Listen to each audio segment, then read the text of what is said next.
2024 के लोकसभा चुनाव में बीजेपी को टक्कर देने के लिए बना इंडिया अलायंस अब बिखरते हुए नजर आ रहा है। पश्चिम बंगाल की मुख्यमंत्री ममता बनर्जी ने बुधवार को कांग्रेस और विपक्षी गठबंधन इंडिया को बड़ा झटका दिया। उन्होंने ऐलान कर दिया कि बंगाल में तृणमूल कांग्रेस सभी 42 सीटों पर अकेले लोकसभा चुनाव लड़ेगी। ऐसे ही घोषणा पंजाब के मुख्यमंत्री और आम आदमी पार्टी के नेता भागवत मान भी कर चुके हैं।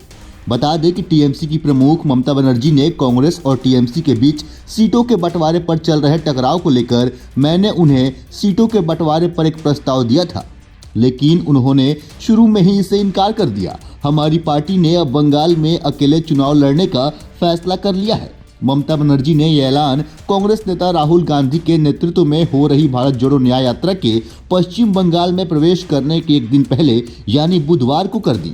ऐसे में इसे काफी अहम माना जा रहा है। भारत जोड़ो न्याय यात्रा के बारे में ममता बनर्जी ने दावा भी किया कि कांग्रेस ने उन्हें राज्य में यात्रा के कार्यक्रम के बारे में नहीं बताया। उन्होंने कहा, शिष्टाचार के नाते क्या उन्होंने मुझे बताया कि वो यात्रा के लिए बंगाल आ रहे हैं? मुझे इसकी जानकारी नहीं है। बता दें कि इसके बाद असम में जारी इस यात्रा के 25 जनवरी को बशीरहाट के जरिए पश्चिम बंगाल में प्रवेश करने की संभावना है। 2 दिन यानी 26 और 27 जनवरी को विश्राम करने के बाद यात्रा 29 जनवरी को बिहार पहुंचने से पहले जलपाईगुड़ी, अलीपुरद्वार, उत्तर दिनाजपुर और दार्जिलिंग से गुजरेगी।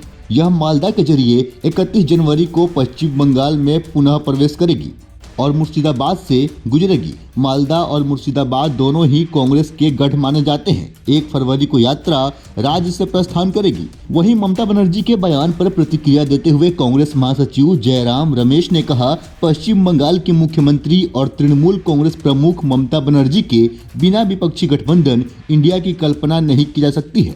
उन्होंने आगे कहा कि आपने ममता बनर्जी का पूरा बयान नहीं पढ़ा। पूरा बयान है कि हम बीजेपी को हराना चाहते हैं और बीजेपी को हराने के लिए कोई कदम पीछे नहीं लेंगे। उसी भावना के साथ हम भारत जोड़ो न्याय यात्रा पश्चिम बंगाल में प्रवेश कर रहे हैं और ममता बनर्जी को ये बात की जानकारी दी जाएगी। वहीं ममता बनर्जी ने हाल ही में मुर्शिदाबाद में पार्टी नेताओं के साथ मीटिंग के दौरान कहा था, इंडिया गठबंधन में उचित महत्व नहीं दिया जाता है तो हम सभी 42 सीटों पर चुनाव लड़ेंगे। उन्होंने कांग्रेस और लेफ्ट का नाम लिए बिना कहा था कि सीट शेयरिंग को लेकर कुछ दल मेरी बात नहीं सुन रहे हैं। ममता बनर्जी के इस बयान को लेकर राहुल गांधी ने सभी प्रतिक्रिया देते हुए कहा था कि गठबंधन में ऐसे छोटे मोटे बयान चलते रहते हैं।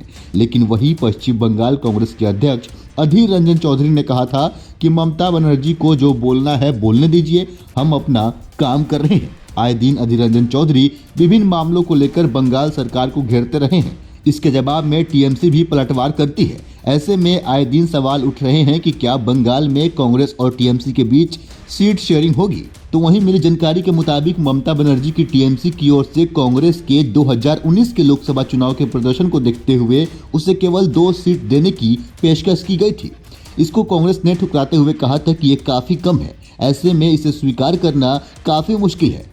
तो वहीं टीएमसी ने 2001 का विधानसभा चुनाव, 2009 का लोकसभा चुनाव और 2011 के विधानसभा चुनावों में कांग्रेस से गठबंधन किया था। दोनों ने 2011 के चुनाव में लेफ्ट की 34 साल पुरानी सरकार को सत्ता से बाहर कर दिया था।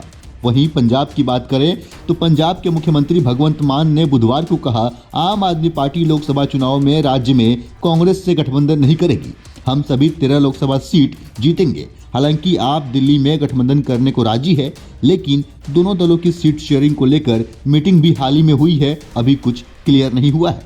वहीं बता दें कि कांग्रेस, टीएमसी और आप बीजेपी के खिलाफ एकजुट हुए विपक्षी गठबंधन इंडिया का हिस्सा है, लेकिन अब ये बिखरते हुए नजर आ रहा है। बाकी इस पे आपकी क्या राय है? अपने हिस्से का राय हमें कमेंट के जरिए अवश्य बताएं। नमस्कार।